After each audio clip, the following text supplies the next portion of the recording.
Dios los bendiga a todos en el nombre del Señor Jesucristo. Esta es la penúltima entrega de la serie ¿Por qué nuestras oraciones son estorbadas? Y hemos recorrido juntos un largo camino de poco a poco, y como ya se ha hecho clásico en esta serie, y por última vez, repetiremos cómo neutralizamos nuestras oraciones. 1. Pedir mal para deleites o digamos situaciones pecaminosas. 2. Pedir sin sentido común, pedir en un tiempo incorrecto. Ambas situaciones no moverán la voluntad del Altísimo a nuestro favor. 3. Pedir sin haber intentado ni tener proyecto inmediato resolver una relación con otro ser humano que amerite pidamos perdón. 4. Cuando dudamos del poder de Dios. 5. También enseñamos que cuando un creyente está viviendo en primera instancia para agradar a los seres humanos o a él o a ella misma, es algo que desagrada en demasía a Dios. Esto hace que en la práctica le demos sobras al Señor. Y si así neutralizamos nuestras oraciones. 6. Cuando egoístamente nos volvemos indolentes ante la buena obra que surge ante nosotros con gente necesitada materialmente. Y aquí nos apoyamos en Proverbios capítulo 21 versículo 13. El que cierra su oído al clamor del pobre, también él clamará y no será oído. 7. Asimismo sustentamos que se ve neutralizada nuestra oración intercesora cuando desechamos consejos directos de las Escrituras y de personas que manejando correctamente la Biblia nos advierten del mal camino. 8.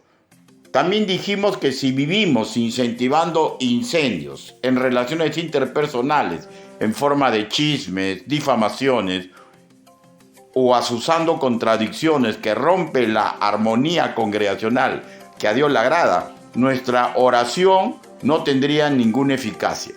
9. Cuando no damos el honor que las Escrituras nos indican a nuestros progenitores. 10. También neutralizamos nuestra oración intercesora cuando nos tiene sin cuidado el honor y cariño que deberíamos darle a nuestra pareja conyugal. 11.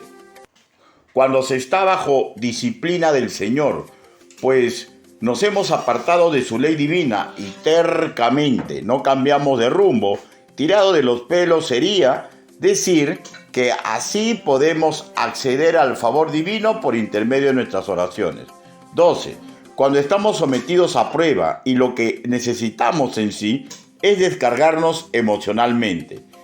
Charles Spurgeon al respecto se expresó así: cuando un enfermo se aparta incluso de la comida más nutritiva,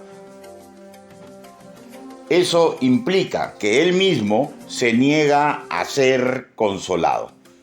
13. Cuando nos negamos a perdonar, en vano pues oramos al Señor por reconciliación cuando nosotros mismos no perdonamos a otros.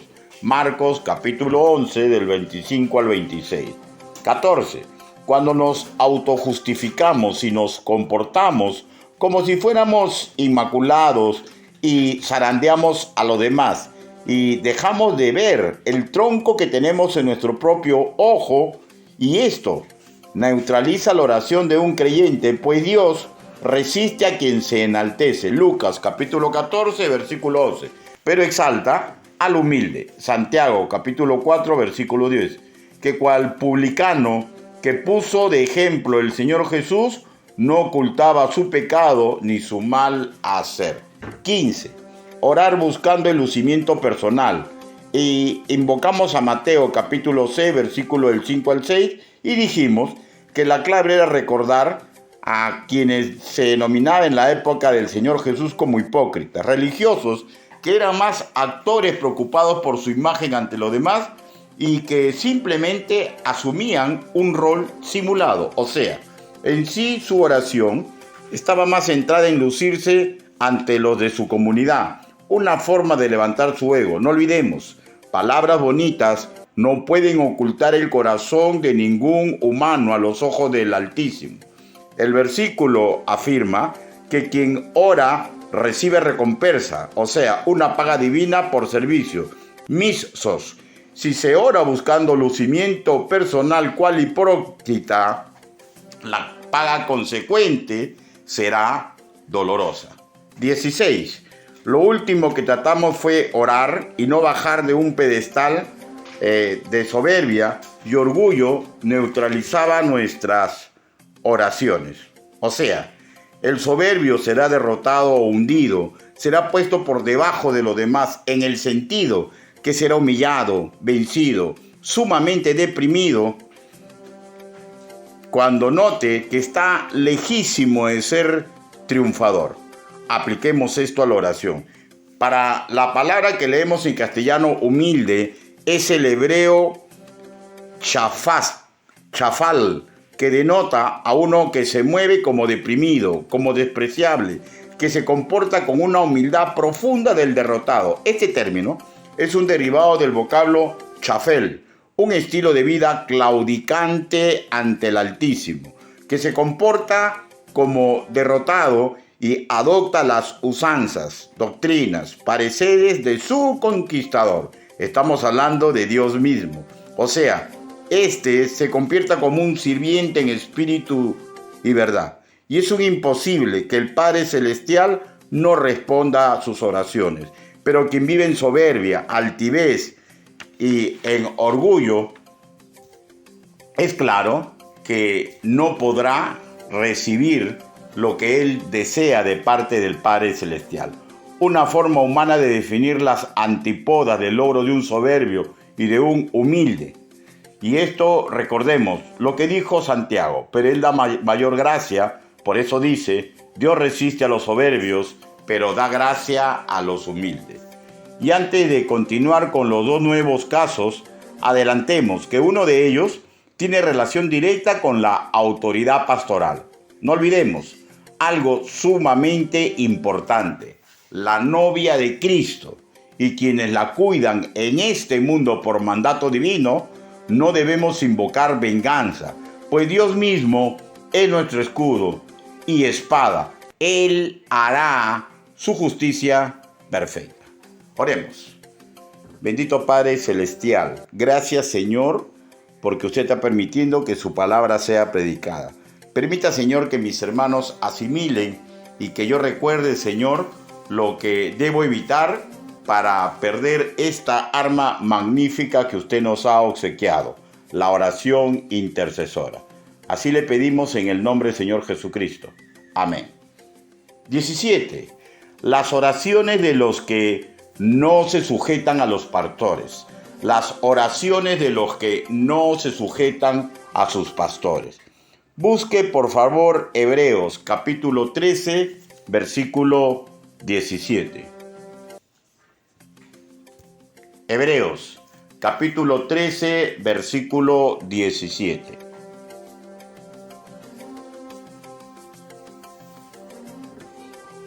Y la palabra del Señor dice así: obedeced a vuestros pastores y sujetaos a ellos, porque ellos velan por vuestras almas, como quienes han de dar cuenta, para que lo hagan con alegría y no quejándose, porque esto no os es provechoso. Ojo que acá no dice que no le es provechoso a los pastores, sino a los que se comportan incorrectamente. Aquí la cosa es simple y llana. Quien no se sujeta a la sana doctrina y la disciplina que se enseña en su respectiva iglesia local, que sabemos es comunicada por pastores y maestros, atentan contra ellos mismos. Se dice que quien así se comporta no sacará provecho. En el hebreo koiné apreciamos el vocablo alusiteles, que implica que quien así se comporta tendrá una vida espiritual sin ganancia. Por implicancia, será pernicioso, dañino para él o ella misma. Dios moverá su santa y perfecta voluntad de un opositor a la doctrina y costumbres frías comunicadas por su edecán en la respectiva iglesia local. No se moverá, a menos que dicho creyente vaya por fin humillado y con espíritu contrito del trono de la gracia y con la convicción firme, reconciliándose con su congregación, pidiendo perdón. No solo pensemos en que el pastor debe ayudar a la grey. Sabemos que es un ser humano, que aunque con mandato imperativo de sacrificarse por la grey del Señor, no deja de ser, repito, ser humano común y corriente, un ser emotivo, nuestro hermano en la fe. Vivir dándole la contra, sin ton ni son, es dejar de lado, repito, la parte sensitiva de su ser. Es en sí una situación pecaminosa, pues quien sabe hacer lo bueno y no lo hace, le es pecado. Y esto sabemos, nos lo enseña Santiago capítulo 4, versículo 17. Así como es pecado que un pastor se enseñoree de la grey del Señor, también lo es que los que con él congregan no se sujeten a las enseñanzas de doctrina y disciplina.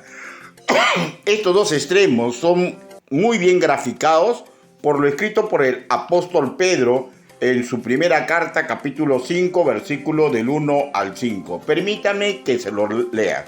Ruego a los ancianos que están entre vosotros, yo anciano, también con ellos, y testigo de los padecimientos de Cristo, que soy también participante de la gloria que será revelada, apacentad la grey de Dios que está entre vosotros, cuidando de ella, no por fuerza, sino voluntariamente, no por ganancia deshonesta, sino con ánimo pronto, no como teniendo señorío sobre los que están a vuestro cuidado, sino siendo ejemplos de la grey.